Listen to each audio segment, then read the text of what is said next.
Namaskar. Today is July 29th, Thursday, and welcome to Daily Global Insights with Sree and Sree, episode 213. And in global news, China engages in fierce propaganda war during Sherman's visit. Using online media, Beijing shapes the narrative while the meeting was ongoing. Taiwan's ex-deputy defense minister probed for China's spy contacts. Good morning, Sridharji, and what do you make of this online misinformation that China engaged even while they were meeting with the U.S. Deputy Secretary of State? Good morning to everybody on this wonderful Thursday morning. This is a consistent pattern. I think Xi Jinping has realized that he needs to up the ante. He sees probably a clear opening in the absence of leadership and strength. This is a meeting which was requested by United States to see whether there can be a pathway forward in the impasse that China and US is in. But what he does, he uses this meeting and engages in a propaganda, unfortunately. And, US says Wendy Sherman was polite, and she says, we don't agree with all this blistering that is going on, and we came here for a specific purpose. So I think that she has rebutted in a polite way. But China is upping the ante. There's no doubt about it. They feel that they have an opportunity to seize the momentum. As far as the Taiwan Deputy Minister, Mr. Chang Shiping, is concerned, it's alleged that China has been targeting many retired Air Force and Army personnel, and the investigations point out that Mr. Chang Shiping was involved in probably potentially sharing some secrets. His wife was seen to have been entertained in Hong Kong by the same people, etc. He has obviously denied allegations, but what you're witnessing is a consistent pattern.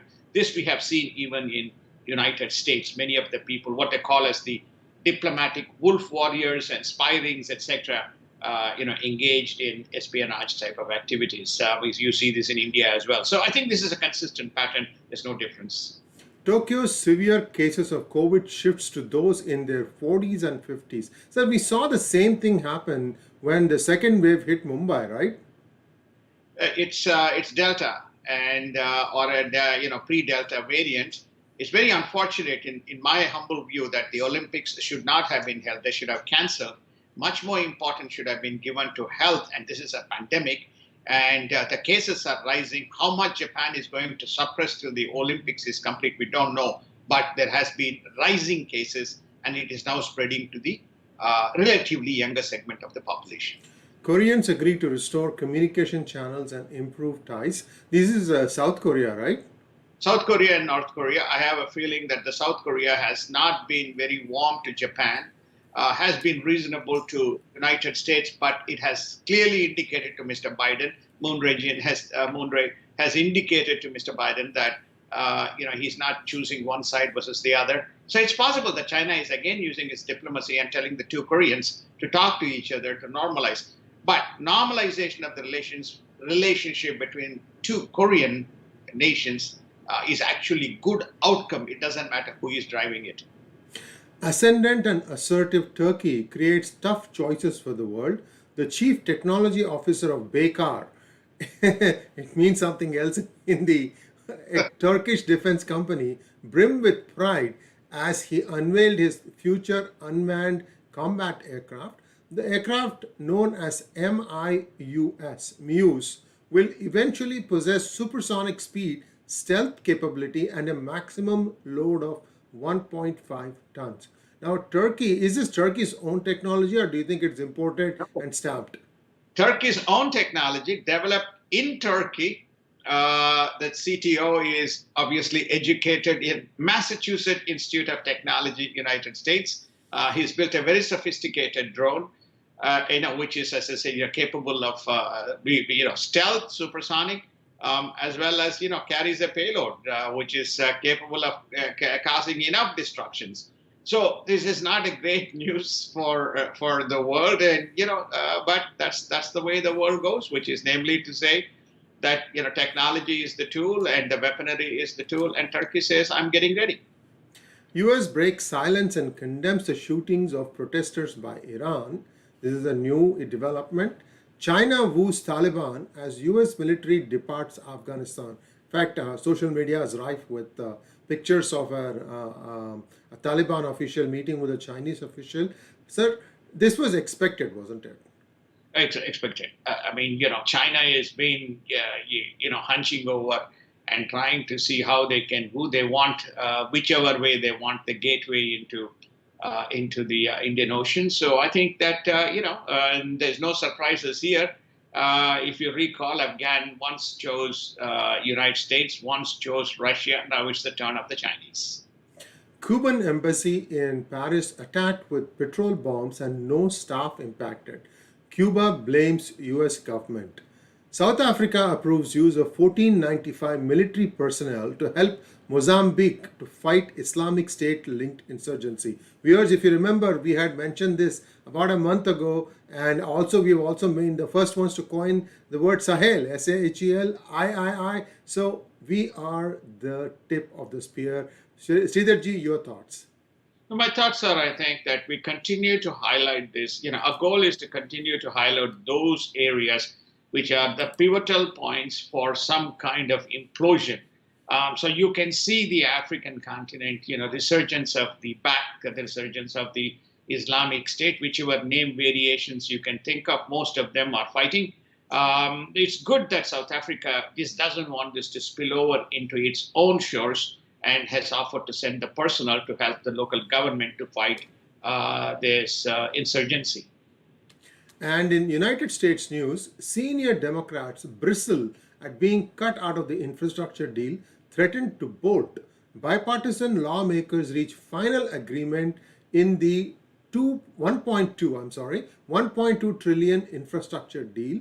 We have the votes and we will advance the bipartisan infrastructure bill in the Senate, says Chuck Schumer. Sir, 1.2 trillion, or is it less than that? What are your thoughts? It's 1.2 trillion, non-negotiable. 549 billion is accounted for. 549 billion. If you recall, maybe few shows ago in the DGI, we have given the breakdown of the numbers. There's still $700 billion unallocated. But this started at $2.3 trillion, if you recall, then went to $1.75 trillion, then went to $600 billion, eventually before settling at $1.2 trillion. So therefore, this is making its way.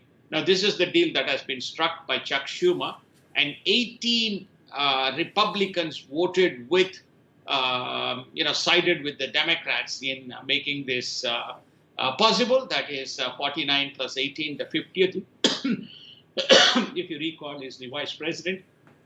67 to 32, the infrastructure bill was passed. But the progressives, Nancy Pelosi says, unless Senate ties the $3.5 trillion, the infrastructure bill, the budget as part of it, she would not get it done through House. But there is a deal, and they're going to pass it in, write the law, and we'll get more details of the numbers, which we'll share with you on Monday. And as we can see, the regressives in the Democrats are already screaming loud, especially AOC has been going hammer and tongs at her own party person from, I think it was New Mexico or Arizona. I don't remember, one of the two. Cinema, last name is Cinema. And this is totally now completely being held hostage by the regressives group in Democrats. I'm sorry, I will not call them progressives because their actions are anything but that is just my opinion. Let's move on. CDC mask guidelines get mixed reaction in states. GOP governors push back against CDC mask guidelines. New wave of COVID-19 is not the fault of unvaccinated. US is releasing illegal immigrants who tested positive for COVID-19, says Texas police. This is again something that we had flagged as way back as probably 6 months ago. Sir, your thoughts? Well, I think first and foremost, where is the infection spreading from? One of the causes people attribute in some of the states is this, streams and streams of people coming into the United States, with no testing happening, and many of them infected with COVID-19. That's number one. The second point here is that one important point to observe is most of the vaccines in the United States have been approved for emergency use with enough data to say that it can combat the virus. Where's the legality? The legality is there has to be enough testing that has to be completed, and the vaccines have to be firmly approved. Because when it is done, if something goes wrong, then the manufacturers become accountable for damages. Right now, they are not, because it is only an emergency approval. So many people are objecting to it by saying, the government, you are insisting something that you have not formally signed off as an approved medicine.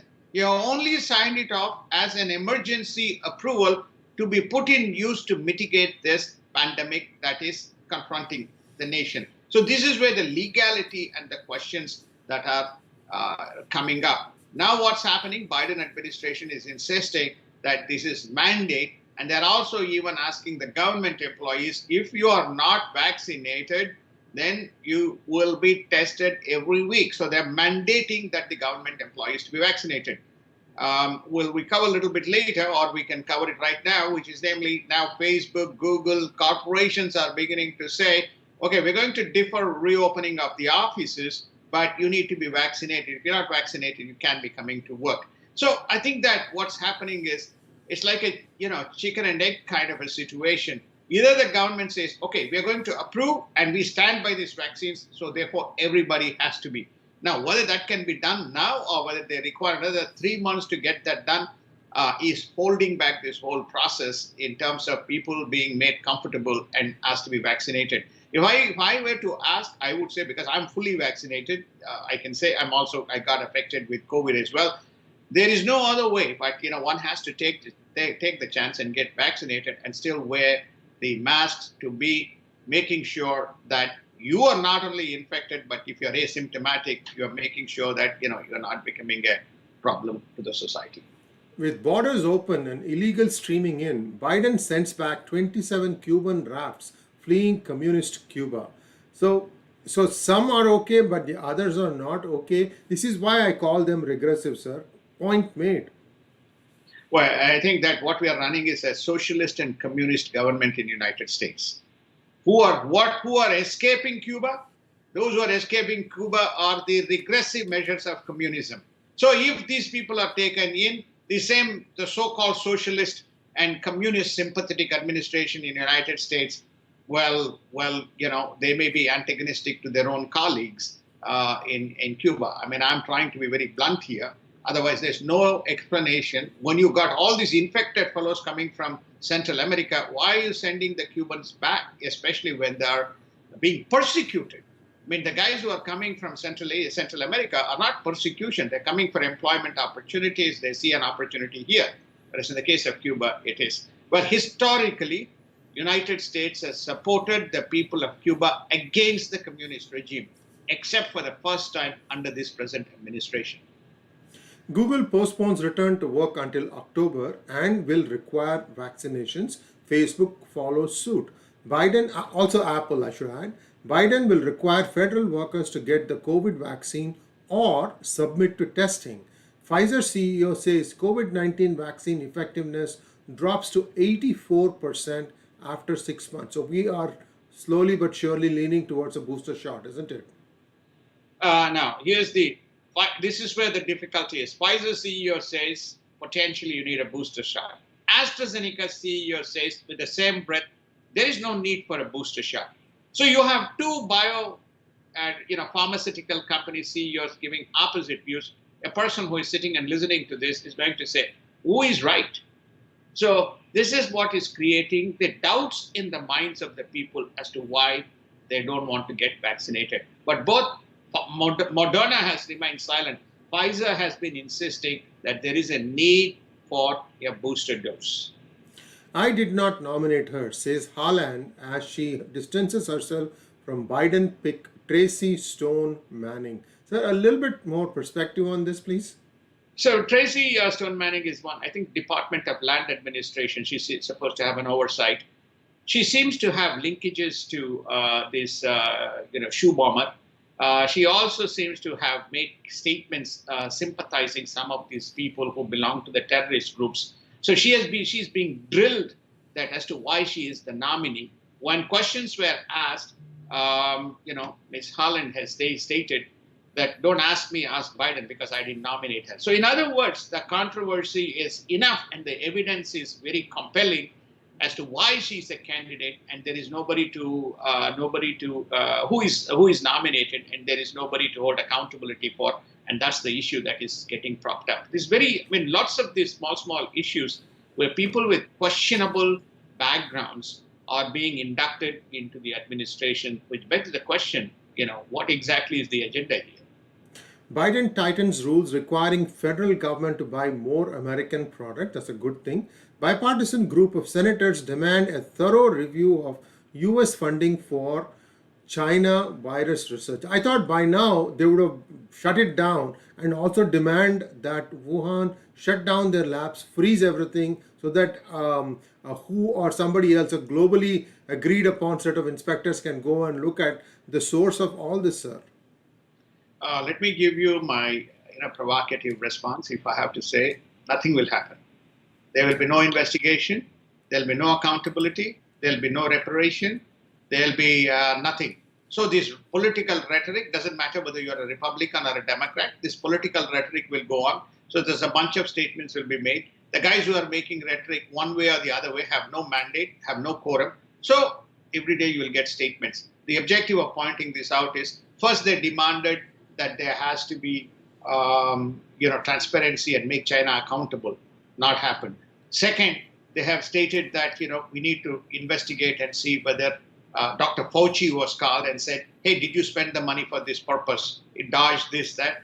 So Rand Paul is now thinking of using Department of Justice and launching a formal subpoena and making him accountable for all his statements. Then you have now this bipartisan senators say, oh, we must do and see what exactly we did here. So there's lots of statements every day. This is the final statement. We won't cover this topic any further unless there is a dramatic shift.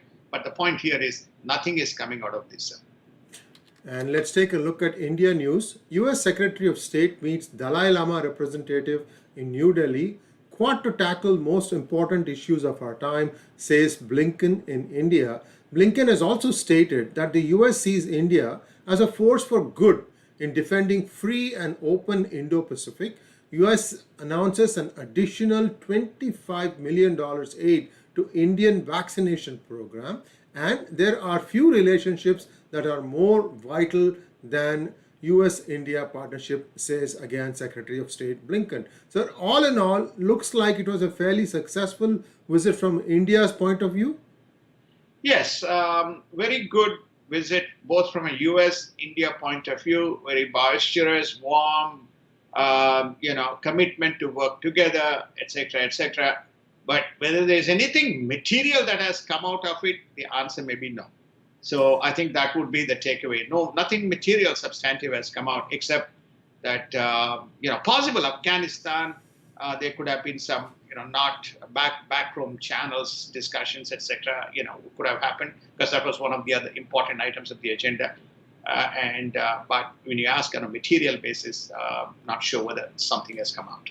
Well, these days we are reading every day that the United States is doing drone attacks against the Taliban positions, and Taliban is sitting down to talk again. So this is something that we have seen with many of these terrorist groups. What they will do is, just before they meet for a conference, they'll have an incident where there'll be a massacre, because they believe that that gives them an upper hand. In fact, Trump got so disgusted with this that he canceled one meeting. In fact, the Taliban, the US withdrawal was pushed off because he said that we're not going to talk to these guys. So unfortunately, you see what happens is, it is the common person, the common Afghani, who's taking the brunt of this attack. Very, very regrettable how these people do it. I still can't believe that the free world is talking to terrorists. Anyway, that's just my point of view. Rajnath Singh meets his Belarusian counterpart in Dushanbe. Saudi adds India to the red list and imposes 3-year travel ban for citizens visiting red list states. Sir, this is for the Saudi citizens or for others? Saudi citizens. India makes the list with a whole bunch of nations from Iran, Turkey, and most of them are emerging nations. Surprise, surprise. With United States with highest number of cases, UK with a 1 million active cases is not in the list. India is in the list. Let us see how India responds to this red list that has come up. That's one. Belarus, you remember Belarus has been the centerpiece of controversy with the president usurping Regressive, yeah. usurping power, etc. But it's interesting that what India is doing is it's not delineating the good and the bad guy. It's sitting out with everybody and talking to them. All these, once upon a time, these renegade countries were part of the great Russian and non-aligned movement. So, Rajnath Singh, who is on a SCO, Shanghai Cooperation Organization, the SCO meet seems to have met with him as well. It's important to understand what is going on in that part of the world relative to the story. So that's the piece of news here. The Indian Air Force on Wednesday formally inducted the Rafale aircraft into its 101 Squadron at the Air Force Station in the Hasimara under the Eastern Air Command, EAC. The MiG-27 Squadron has been decommissioned. IMF trims India's GDP forecast to 9.5%, while India's CEA, the Chief Economic Advisor, KV Subramanian, forecasts fiscal year 22 to be around 7%. This is interesting, sir. India is downplaying the growth while IMF is more upbeat. No, IMF is talking about FY21. Oh, 21. Okay. FY21, and KBS is speaking about FY22. He says he's already indicated that in his prediction it will be greater than 10%. But most of the people are erring on the caution and putting the GDP to be 9 to 10% purely on the basis of the extended pandemic. And everybody is following the news. You can see that Kerala, Maharashtra, and I think probably even New Delhi, there are 3 states where you are seeing uptick. Apparently, Kerala now makes up close to 50% of the active cases that is booming every day. So therefore, the temperedness in the growth is only as a result of that. And let's take a look at markets now. Fed holds rates near zero and says economy is better even with pandemic worries. Facebook beats earnings expectations and reports fastest revenue growth since 2016. So with your permission, I'm putting up the Facebook data, and Facebook shares actually fell by 5% after in extended trading on Wednesday after the report. So does that mean that the market was expecting an even better number? No. You see, it's always like this. You get a bonus for the past performance. When you come to the future performance, right, you need to deliver against the future. Always the trading is on forward markets, not on the backward revenues. So market is already rewarded. The Facebook shares have been up, rewarding for the performance that they have been forecasting, and they delivered on that. So everybody says we are happy. Okay, now let us wait till such time. They seem to have done exceptionally well. What did they do? They did about $29 billion in the quarter, roughly to a strike run rate of about $120 to $140 billion. And that's a significant number. I just want to use 1 minute here to take we had this offsite the other day, or fireside chat with Mohandas Pai as it relates to disruption. This is an example. Facebook is an example of disruption. Though it is conceived as a social media channel, social media channels don't deliver economic value. They are great gossip. What delivers revenue for them is the advertising that they make on that. The Facebook, when it was launched, it was around the $24 to $30 price at which it made the IPO. It quickly dipped to about $15 to $14 purely based on that they couldn't deliver on mobile and they could not show revenues. Today, in 5 years, 6 years, they have now grown this to be a 140 billion. This is a change in the business model as you think about disruptive innovation. So they have transformed themselves to be a new platform in which advertising can take place and monetization can occur, and the markets and the industry has rewarded, shifting from the traditional methods of advertising. This is an example of disruptive innovation which has transformed the business model, and the platform is showing that it can produce revenue. 120 to 140 billion dollars of advertising revenue is a significant achievement in a span of time. I think that's the headline that I would like to make on the Facebook as it relates to the innovation part. As regards to the stock price, I've answered the question, which is namely, we'll begin to see the uptick as we begin to hear more about the forecast. But until then, they say, let's take some profits. So people are exiting and taking some profits. That's why you see a slide in the market. And one must look at how Twitter has performed in a similar vein, or Snapchat. All these are in the same category. They have not been as successful as Facebook. Although I must also say in the same breath that Facebook's video strategy has been a big failure. YouTube continues to dominate that segment. We're saying this purely from the numbers we see. It's personal experience. We hope that if somebody has a contra experience, they can come back to us and say, no, his Facebook video is doing extremely well, but we will defer to that. Sir, the last thing that I would like to show now is the market data. So we finished down yesterday. S&P also was down, but NASDAQ was up. Your thoughts on where the market is headed today, sir? The markets are continuing to be flat as we speak. The NASDAQ is basically, as you all know, it's a tech stocks. That is, all tech stocks bet the revenues. So there's some optimism in the NASDAQ, whereas the Dow as well as the S&P is reacting to. We have taken enough profits. We have factored in. I think there's another interesting number which is namely 88% of the S&P companies, those who are in the S&P 500 index, have shown revenue increases. That is, earning per share increase. In 2021. So which actually begs a sarcastic question: is actually pandemic good for the companies, or is the pandemic bad for the companies? Because everything that you seems to indicate, people are having a problem, but the company seems to be doing reasonably well. If 88% of S&P 500. Sarcasm aside, the reasons are only twofold. One is the low cost of interest rates being very low has helped the companies in terms of funding their businesses, and plenty of liquidity in the system flooded through the stimulus programs has kept the demand going, notwithstanding the fact that there has been a shutdown of economic activity.